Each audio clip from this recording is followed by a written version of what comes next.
Do I drink? Yes, I drink water.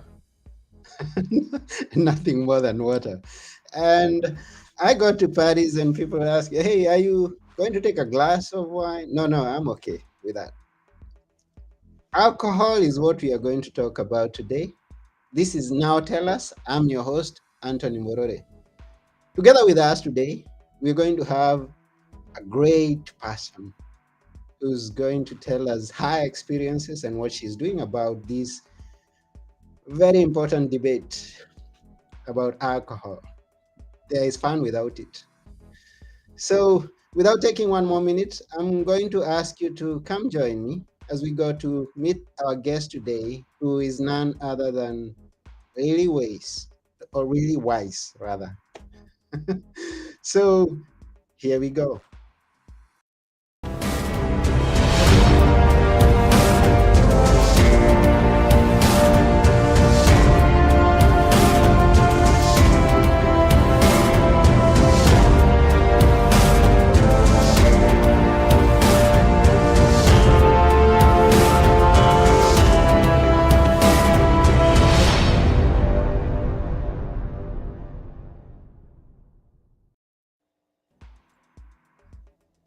Hello, Lily. Hello, Anthony. Thank you so much for having me here today. I couldn't be more excited to talk to you. It's an honor to talk to you today. And believe you me, sorry for butchering your name. I'm sober. Let me assure you, I'm sober. I'm terrible with names. I have a kind of a little bit of I get nervous if it like with your last name, I would probably panic like I'm saying it wrong. Like nobody cares. But so I don't know why nobody cares. Okay, it's good to have you here. Thank you for coming on to Now Tell Us. We are honored to have you. I'm curious, where are you? I live in British Columbia, Canada. So Oh, when I look out my window when I'm not working, I see the Salish Sea and the Whistler Mountains. So the North Shore Mountains. So I am where the ocean meets the ocean meets the mountains. that's beautiful. And Oh, it is. before we came, we talked about bears. Do you see one? Do you often see one? There is not a bear in my backyard right now, but yes, we see them a lot. They broke my fence 3 times last year. Oh, uh-huh. So I'm considering maybe putting out some better signs for them or maybe like a little step stool so they when they climb over the fence they don't break it so often. Uh-huh. It's scary for me. I just see them on. Well, you're a man who grew up with lions. What's a little bear for heaven's sakes? Yes, I grew up in a land where we have lions, although I was not on close proximity with them.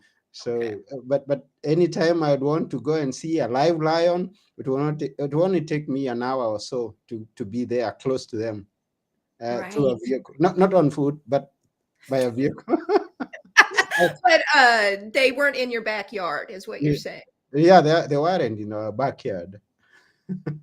Yeah, so let's come back to our topic today, alcohol. And I don't know, what experience have you got with it, maybe when you were growing up? If is where you are right now where you grew up, or did you shift? I grew up in the central United States and I can tell you I am a very experienced drinker. Mm, I I was drinking a lot. okay. Yeah, for sure, right? It was, growing up, it was well, all in the United States, Canada, many places in the world, alcohol is everywhere. Mm, It is and I'm sure people are shocked when you tell them that you don't drink. yeah, They're sure. wondering why, right? Mm-hmm, Like, what happened? What rock bottom did you hit that you mm-hmm, can't drink anymore? And it is such a shame because it's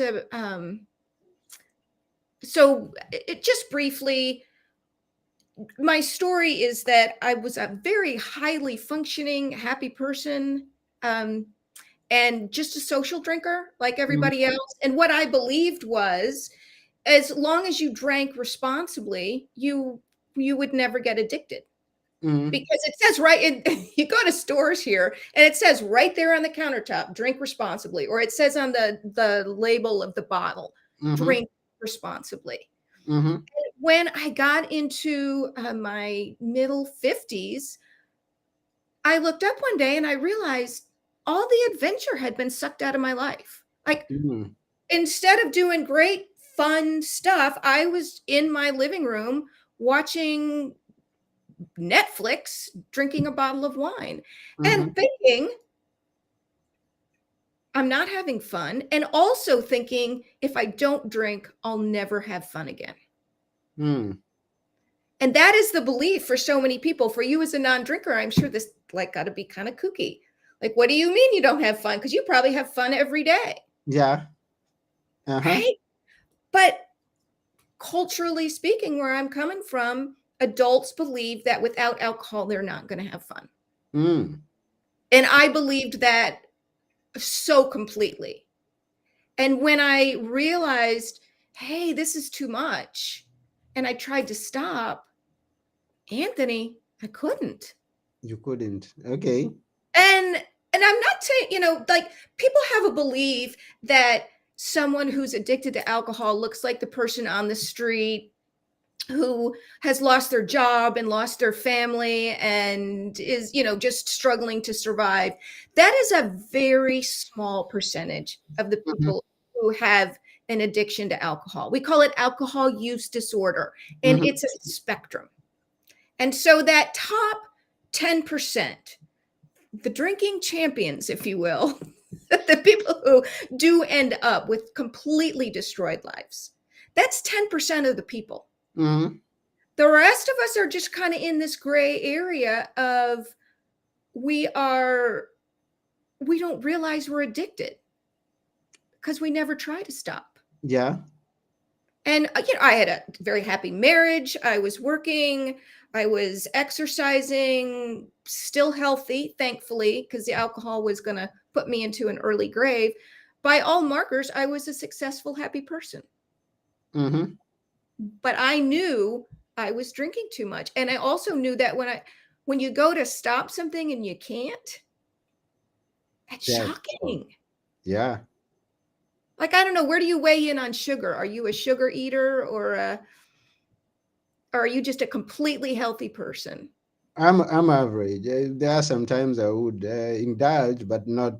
I mean, when I decided I'm going to stop on sugar, I just stop it. You just I stopped. just stop it. I don't know. Maybe I'm a special one. I don't know.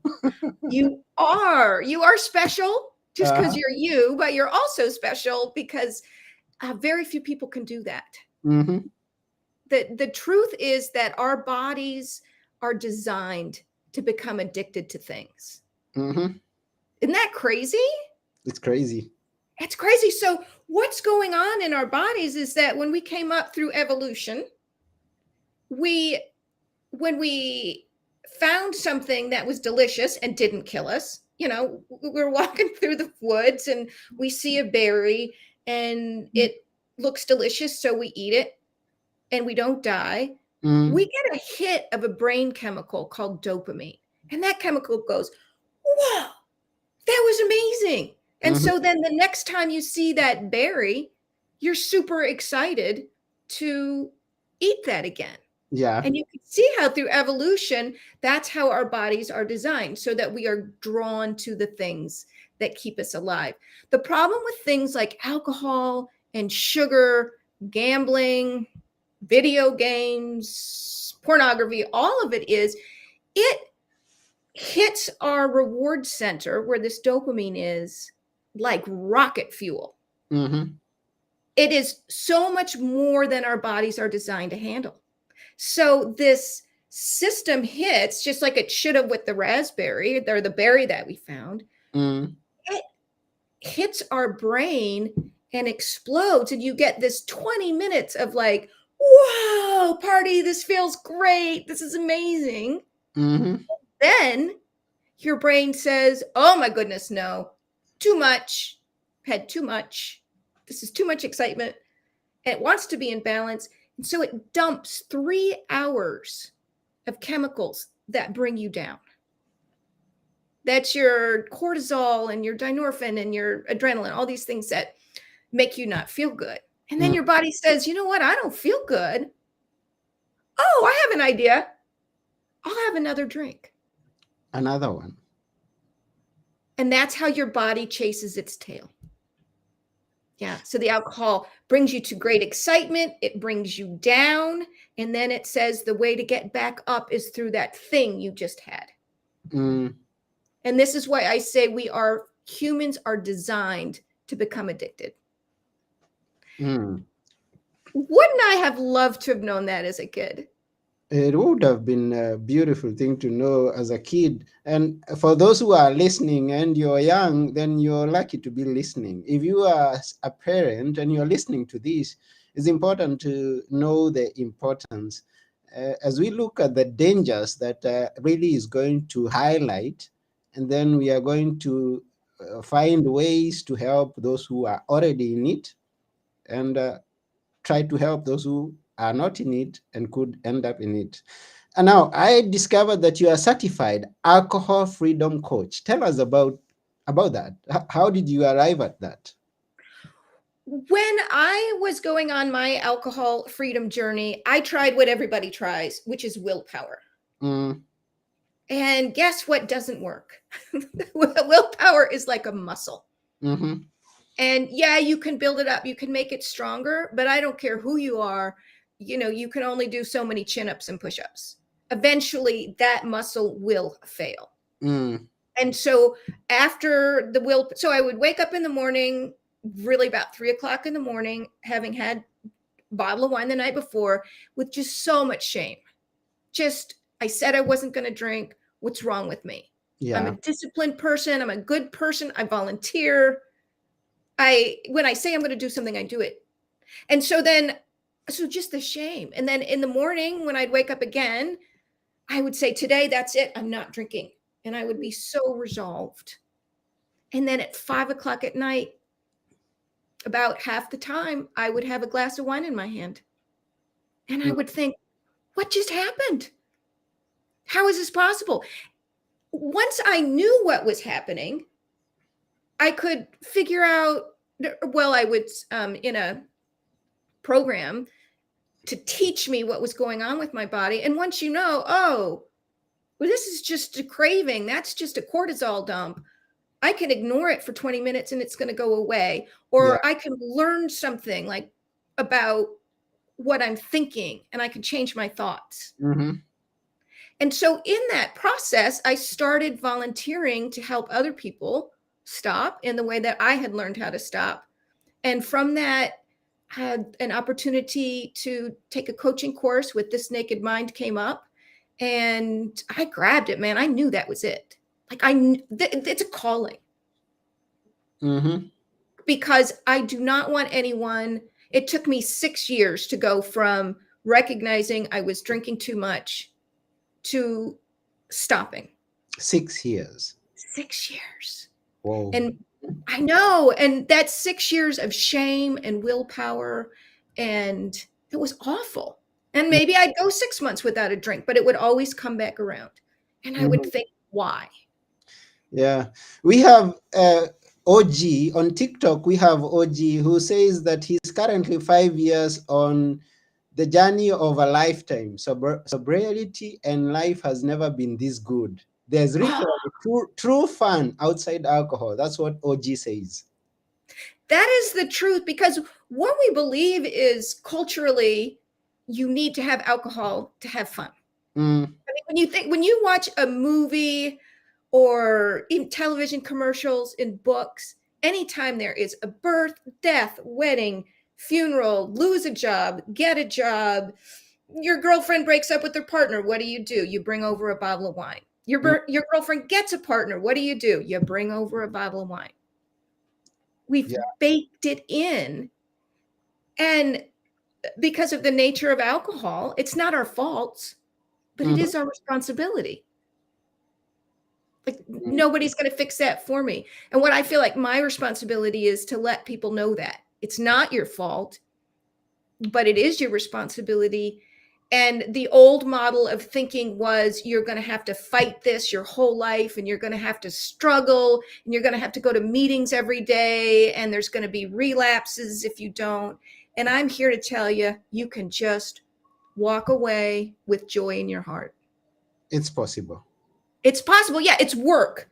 I'm It's not telling you that just I woke up one morning and that happened, but I Yeah, did it the took you work. 6 years. It took you 6 years. So whoever is thinking of starting on this journey would be prepared to walk before you start running. Well, I can tell you with if I had known 6 years ago, now quite a few more than six, but if I'd known at the start what I knew at the end, it would have been 6 months and Mm-hmm. not 6 years. It's Mm. just because I was using the old willpower model, and And that model doesn't work. You're going to love this because you are such a positive person. Do you know what creates lasting change? what creates lasting change? Tell us. That's why you now tell us. Positive emotion. This has Positive been emotion. studied. This Yeah. is not, I'm not just making this up. Dr. BJ Fogg out of Stanford University, there's someone you should interview. Fascinating book, Tiny Habits. He did a meta study and then he took his lab to learn further. Mm-hmm. And what we know is that shame cycle that I was going through of waking up feeling so much shame, beating myself up. What's wrong with you? That doesn't work. Mm-hmm. What does work, and in fact, I was listening to your last interview with a gentleman, the stockbroker, and or the trader, and he was talking about he doesn't fail, he has lessons. Yeah. And that is how we change. Mm. Lasting change comes from not that place of beating yourself up, but from that place of what did I learn? Mm. So rather than saying, you idiot, you drank last night, I would wake up in the morning and think, okay, what can I do today that's different than yesterday? That's Mm. going to get me closer. In fact, what we call when you have a drink, once you get started down this path of joy, when you have a drink, it's a data point Mm-hmm. because it's something to learn from. And you celebrate that lesson and you celebrate the days that you didn't drink. And so it's celebration, not beating yourself up. Celebration. For how many years have you been coaching now? Just a few. I've been between my volunteer work and my coaching work, it's been 3 years. 3 years. Yeah. Okay. But I'm sure that you've met people who have been going through the journey. And do you have is there a story that you could share with us? What are your worst experiences with the people that you've been working with? If it's possible for you to share. If not, then we are okay. There's not ever a worst experience. Some people come to me in more pain than others. Mm-hmm. I have a client right now who is alcohol free and joyfully alcohol free. Her brother, however, just died from alcohol use disorder. Oh. And oh my gosh, heartbreaking. Mm. So heartbreaking. And the hardest piece for people to get past is the shame, because they believe that if they don't feel ashamed of themselves, they're not going to change. Mm. They deserve this shame. And Mm-hmm. that's just not true. Mm-hmm.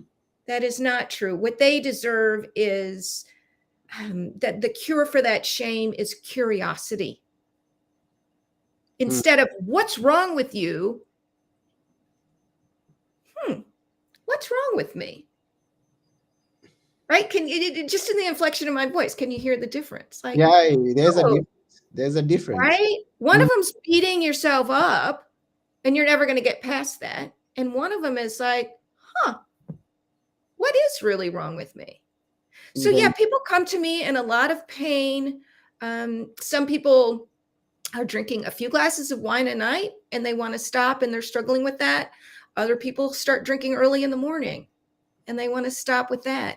And what I can say is there's never any judgment. There's no, it's just simply come with an open mind and a willingness to work. And you can figure it out. And if Hmm. you can't figure it out, get help figuring it out. Aren't you glad you were never a drinker? I am glad that I was never a drinker. Now, this is what happened. I grew into in a place where drinking was an issue. It's still an issue up to this day. Then what happened is that I used to wake up. I'm in my primary school years, and I'm waking up in the morning. I'm finding a big man, an old man, a father to my friend, sleeping in some muddy water in the morning. Hmm. And then I get to understand that it's from alcohol. He's drunk, because if he's going to wake up, then he staggers and falls again. And maybe God, or maybe my own thinking, I don't know, but I say God maybe put that idea in my mind. If this man is behaving in a way that me as a small child in primary school, I'm not, I cannot sleep in the muddy water and just be there and soil myself without thinking, then there's something wrong with taking alcohol. There's something wrong with being drunk. And so happened that I made that decision early in life that I will never touch alcohol. Or, yeah, I will never be drunk in alcohol, rather. You are an old soul. Does your mother tell you that you grew up an old soul, that you a very wise old soul?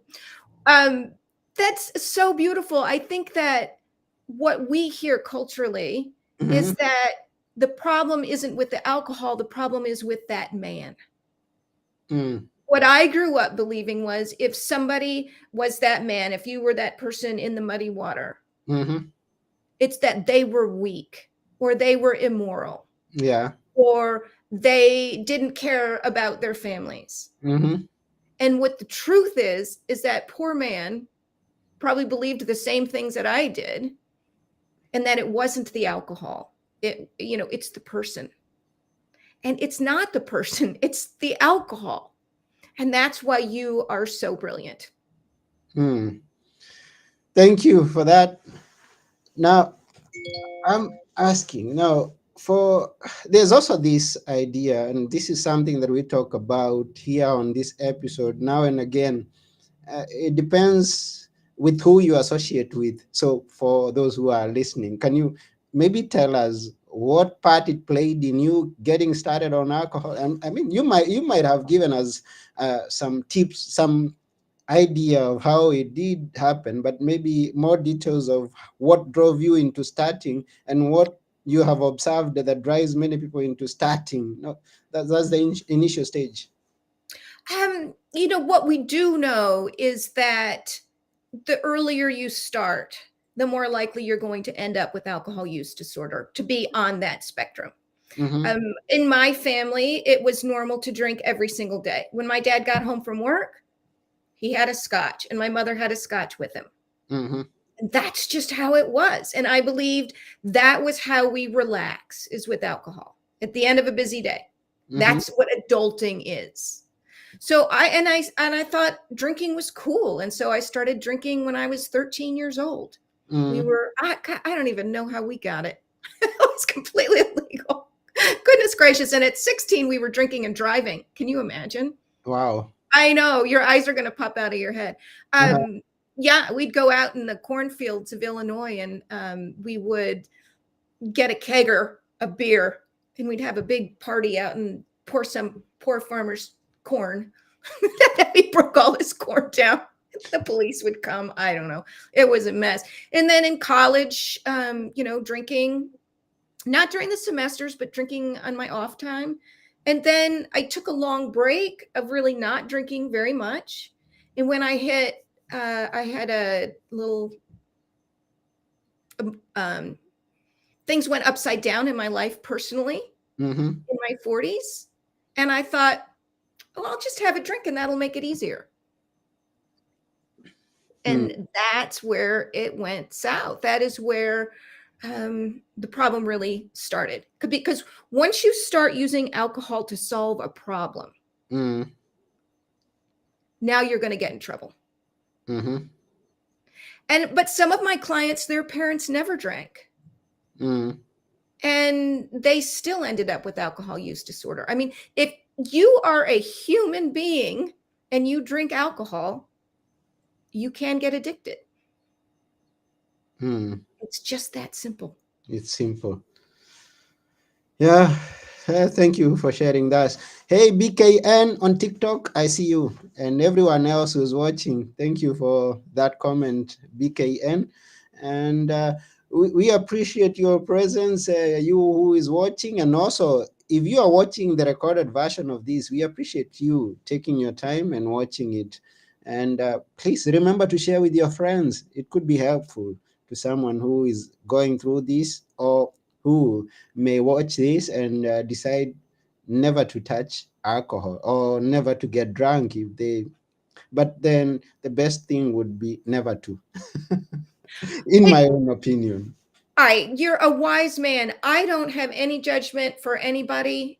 Everybody gets to do what they want to do. I feel like my job is to tell people the facts Yeah. and then let them make an informed decision. Hmm.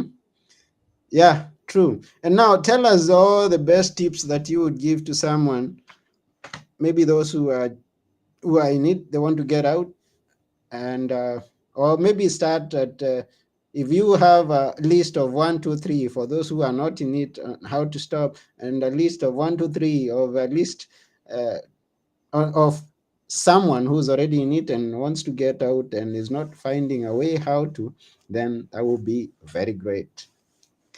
The first thing is to get knowledge. What we think making a change in our life looks like is, so if you want to quit drinking, then the idea is to just quit drinking. And then then you get in that willpower cycle. What I'm saying is it needs to be, first you get the knowledge about what alcohol is and what it's doing to your body and your brain. Mm-hmm. Once you have that knowledge, you are more likely to just not want to drink anymore.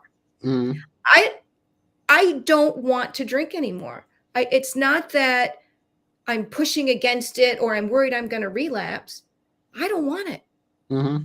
And that's the place of ease. That's why I don't have to go to meetings for the rest of my life. That is why, well, that's why my life is so much fun now, because I simply don't want it. So, step one, educate yourself. There have been huge changes in neuroscience in the last 10 and 20 years. Find Mm-hmm. out about it. The second thing is to not beat yourself up. Understand it is not your fault, but it is your responsibility. And Mm-hmm. that the key to this change is, like the guy on your show said yesterday, the key to this change is to have lessons, not failures. So Mm-hmm. there's no failure in my world. So those are my top two. And my favorite book on it is from the person that I was trained from, which is Annie Grace. And the book is called This Naked Mind. And that book changed my life. Mm. So that is where you're going to get a lot of knowledge, is through the book, This Naked Mind. Okay, that's cool, and thank you for that. This Naked Mind, go get that book wherever you can find it. Now, we have people who are watching who could be, maybe could be interested in following up with you because they've heard that you're a coach. There are things that you can help them with. How do they get to contact you? How do they get to follow you? How do they tell them, give them an idea? Oh, I would love that so much. The easiest way to get a hold of me is through my website, coachingwithlily.com. Mm-hmm. And I offer people can just make an appointment with me, completely complimentary, and we talk for an hour. Then I will help you figure out where you are with alcohol and what your next best step is, whether that's working for me or getting into another kind of program. It's simply an opportunity to help you find out what's there, which is what I'm saying, get the knowledge. Because it's no longer, used to be your only choice was go to AA. Mm-hmm. That's Alcoholics Anonymous. That's not your only choice anymore. There's so much more out there that is different. Mm-hmm. And so look me up, give me a call. I'd love to have you. Yeah, the first thing is just to accept that you need help, and we all need help in one area of the other or the other. Yeah, so if it comes to that point where you say, I really need a helping hand, then why not reach out to Lily Weis and get some help? Oh, I would love that. Yeah, by going to her website once again, which is coachingwithlily.com. We are really thankful to you, Lily, for coming to our show. Thank you very much. Oh, this has been so fun. And meeting you is such a treat. I've really enjoyed our conversation. I have also enjoyed our conversation. And at this point, before we go, I would like you to leave us with a few words that we should always remember. Which are they from Lily? A few things we should always remember. I think the most important one is that if you are struggling with alcohol, as I said before, it's not your fault, but it is your responsibility. And so get the knowledge and get on that path towards having just such a beautiful, joyful life. Life without alcohol can be so wonderful. We say you cannot selectively numb. When you are numbing with alcohol, you're not just numbing the pain, you're numbing your joy. Mm-hmm. And so, an alcohol free life is one where it is potentially full of joy because you're available to it. You're not numb. Hmm. Thank you. Thank you. We really appreciate all that, Lily. It's been a pleasure. All right, Anthony.